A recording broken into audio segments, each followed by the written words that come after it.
एक लड़की जिसने बंदर से शादी की। एक बार की बात है कि एक लड़की नदी पर नहाने और पानी भरने गई। उसने नहाने के लिए अपने कपड़े उतारे, उनको किनारे पर रखा और नहाने के लिए पानी में चली गई। जब वह नहा रही थी तो एक बंदर आया और उसके कपड़े उठाकर भाग गया। लड़की ने बंदर का पीछा किया और चिल्लाकर बोली, ओ बंदर, रुक जाओ, मेरे कपड़े वापस करो। बंदर बोला, अगर तुम मुझसे शादी करोगी तभी मैं तुम्हारे कपड़े वापस करूँगा। लड़की यह सुनकर हैरान रह गई। वह बोली, यह तुम क्या कह रही हो? मैं तुमसे शादी कैसे कर सकती हूँ? मैं एक लड़की हूँ और तुम एक बंदर। बंदर बोला, ठीक है, मत करो शादी मुझसे, मैं भी तुम्हारे कपड़े नहीं दूँगा। लड़की बेचारी यह सुनकर बहुत ही परेशान हुई, पर वह कुछ कर नहीं सकती थी। आखिर थक हार कर वह उस बंदर से शादी करने को तैयार हो गई। शादी करने के बाद वह बंदर उसको अपने घर ले गया।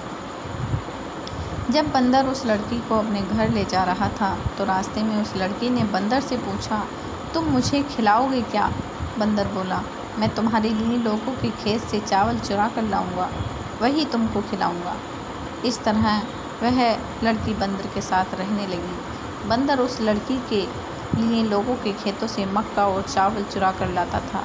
वह उसी को पकाती थी और खाती थी। वह लड़की उस बंदर के साथ रहती ज़रूर थी, पर वह हमेशा यही सोचती रहती थी कि किस तरह वह बंदर के घर से भाग जाए। एक दिन जब उसका बंदर पति बाहर गया हुआ था तो उसने उसकी बूढ़ी माँ को, जो उस घर में रहती थी, मार दिया। उसने उसकी खाल निकाल ली और खुद उसको पहनकर बैठ गई। जब बंदर घर वापस आया तो उसने माँ को देखकर मुझसे पूछा, माँ, मेरी पत्नी कहाँ है? उसकी पत्नी ने, जो उसकी माँ बनी बैठी थी, बोली, बेटा, मुझे क्या मालूम तेरी पत्नी कहाँ है, कहीं भाग गई होगी। यह सुनकर बंदर पति बहुत गुस्सा हुआ और बोला, तुमको नहीं पता कि मेरी पत्नी कहाँ भाग गई? अच्छा, तो यह है कि तुम भी भाग जाओ। और उसने उसको डंडे से कई बार पीटा। लड़की यह सुनकर बहुत खुश हुई और बोली, ठीक है, यदि तुम मुझे इस घर में नहीं देखना चाहते तो मैं अभी इस घर से चली जाती हूँ। और यह कहकर वह लड़की जितनी तेज़ भाग सकती थी उतनी तेज़ वहाँ से भाग ली। भागते भागते वह अपने भाइयों के घर आ पहुँची और सारा हाल उसने अपने भाइयों को बताया। यह सब सुनकर उसके भाई भी बहुत गुस्सा हुए और बहन के बंदर पति को अपनी बंदूक से गोली मारने चल दिए, पर वह बंदर पति उनको कहीं मिला ही नहीं। सो वे उसको बिना मारे ही वापस लौट आए। कुछ दिनों बाद उस लड़की के बच्चा हुआ। अब था तो वह बंदर का बच्चा ही, ना इसलिए वह बंदर जैसा ही था। लड़की के भाइयों को अपनी बहन का यह बंदर बच्चा फूटी आँख नहीं भाता था।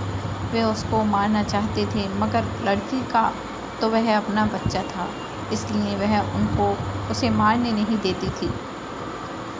धीरे धीरे वह बंदर बच्चा बड़ा हो गया। एक दिन उसकी माँ ने कहा, मेरे बेटे, अब तू बड़ा हो गया है, अब तुझे जंगल चले जाना चाहिए और अपने पिता के पास ही रहना चाहिए। यह सुनकर वह बंदर बच्चा जंगल चल दिया।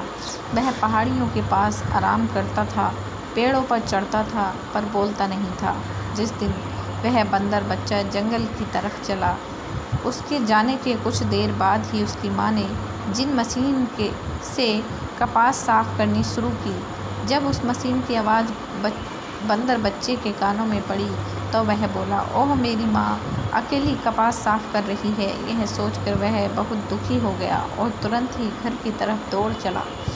बंदर बच्चे की माँ को भी अपने बेटे की बहुत याद आ रही थी, पर वह अपने भाइयों के डर से अपने बंदर बच्चे को साथ रखने में डरती थी। जब उसका बेटा घर आया तो वह उसको देखकर बहुत खुश हुई, पर फिर जंगल भेजने पर मजबूर हो गई। अगले दिन उसने फिर बंदर बच्चे को जंगल भेज दिया और उस दिन उसने कपास साफ़ करने वाली मशीन नहीं चलाई। सो बंदर का बच्चा भी जब पेड़ पर चढ़ा तो उसे जिन की आवाज़ नहीं सुनाई दी और वह फिर हमेशा के लिए जंगल की तरफ चला गया। तो दोस्तों, आपको ये कहानी कैसी लगी इसे लाइक और हमारे चैनल को प्लीज़ सब्सक्राइब ज़रूर करना और आगे भी अपने दोस्तों में शेयर करना। धन्यवाद।